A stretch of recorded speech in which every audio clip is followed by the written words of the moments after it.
In this video, we're going to dive into the research page, which is really one of the powerhouses of the WayBase database.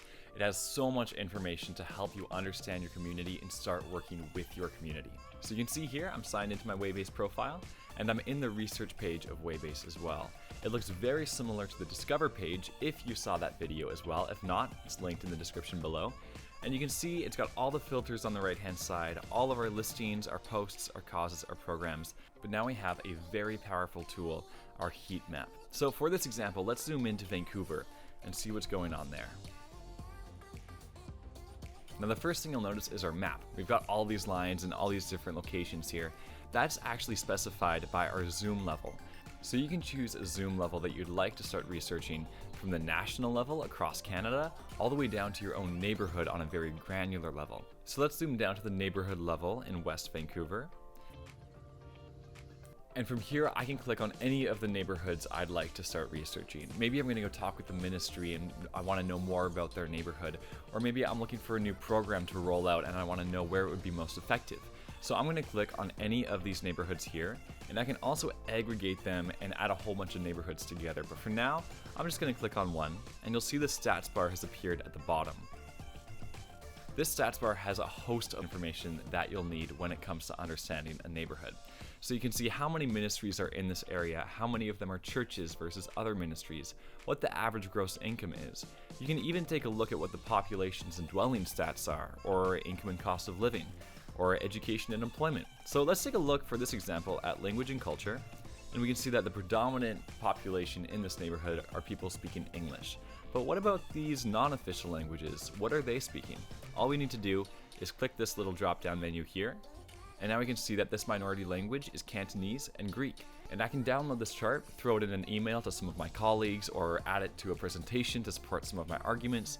And then I can also scroll down, I can see education and employment, and take a look at the scholarity rates in this neighborhood as well. We can also take a look at what it's like by occupation. So most people here are in educational services or professional, scientific, and technical services. And you can download all these charts in the top right for your convenience.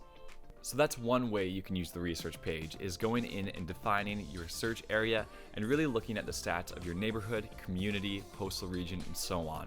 The other way we can use the research page is by selecting a certain demographic to take a look at. So here I can select my heat map and find where the senior communities are in West Vancouver. Or I can take a look at where the people are that are living alone, or the single parent moms. Language and culture, maybe I want to start a language cafe. Or income and cost of living, where are the people that are struggling with income? Do they have access to affordable groceries or food security? Even religious filters that we can take a look at here. So let's go and find out where these single moms are in West Vancouver. And you can see our map immediately populates, and the darkest areas are the neighborhoods with the highest population of single moms. So here we can see we've got this neighborhood, 30% of the households in this neighborhood are single moms. And you can also take a look at the ministries that are close in proximity to these neighborhoods. So if these are single moms in this neighborhood, let's take a look at where the day camps are in West Vancouver. And we can see that there's one listing here that specializes in day camps. I can see many programs and causes here as well regarding day camps. So these are helpful ways to take a look at research information and then overlay ministry characteristics on top of that and find practical ways to serve your community with your community. Now there's a lot more capabilities the research page has.